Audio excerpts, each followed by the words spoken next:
Bonjour à tous, le Galaxy S7 vient de sortir, nous nous sommes donc posé la question de savoir quelles étaient les différences avec le Galaxy S6, le précédent donc. Alors tout d'abord c'est le design, le premier élément vraiment qui saute aux yeux. Forcément, sur ce S7 Edge ici, on a toujours bien sûr la caractéristique principale qui est l'écran courbé. Mais surtout on passe sur un écran de 5,5 pouces. Le précédent, le S6 Edge, était en 5,1 pouces.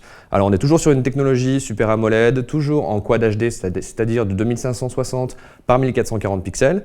Mais voilà, cette fois-ci on passe sur un 5,5.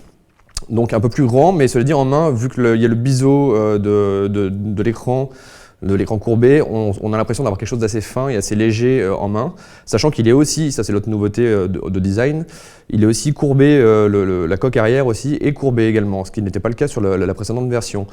Sinon on est toujours sur une finition en métal et verre.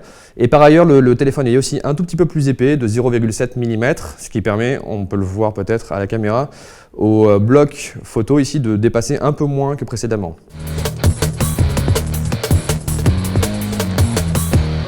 Autre changement majeur de cette édition 2016 des Galaxy, c'est le passage sur un capteur Sony IMX260.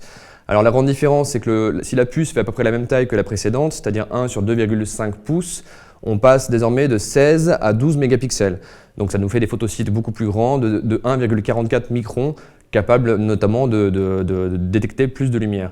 Ce capteur est assorti d'une technologie dite Dual Pixel qui divise les photosites en deux de manière à proposer un dispositif d'autofocus à détection de phase beaucoup plus rapide. L'optique est toujours stabilisée, en revanche la focale équivalente passe maintenant à 26 mm versus 28 précédemment et l'ouverture descend à f1,7.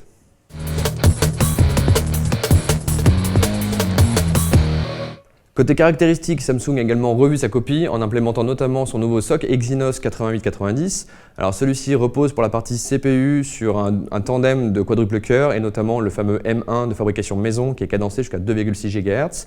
On trouve également sur la partie GPU un Mali T880 qui lui repose sur 12 unités de calcul. À noter que ce smartphone est compatible avec l'API Vulkan, la nouvelle API qui remplacera l'OpenGL.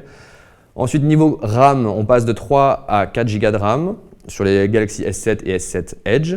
La partie réseau est également dopée avec une 4G LTE qui monte en catégorie 12 et 13, donc qui assure des débits bien supérieurs aux prédécesseurs. Et enfin, la batterie également passe de 2600 mAh sur le S6 Edge à 3600 mAh sur celui-ci. Les Galaxy S7 et S7 Edge reposent toujours sur 32 Go de stockage interne, tout du moins en Europe. Mais Samsung a entendu les critiques et c'est le grand retour, on constate le grand retour de la carte micro SD, l'extension de stockage donc qui permet de monter jusqu'à 200 Go.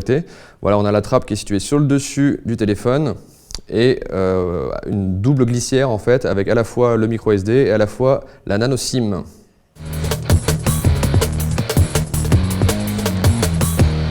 Dernier point important sur ce Galaxy S7 Edge et aussi son petit frère le Galaxy S7 tout court, c'est qu'ils sont à nouveau étanches. Et oui, Samsung avait fait l'impasse sur les Galaxy S6. Voilà, l'étanchéité revient en IP68, donc qui résiste à une immersion de 1,5 m pendant 30 minutes. Et donc voilà, c'est les gens un peu maladroits ou ceux qui veulent faire des photos sous l'eau qui seront contents.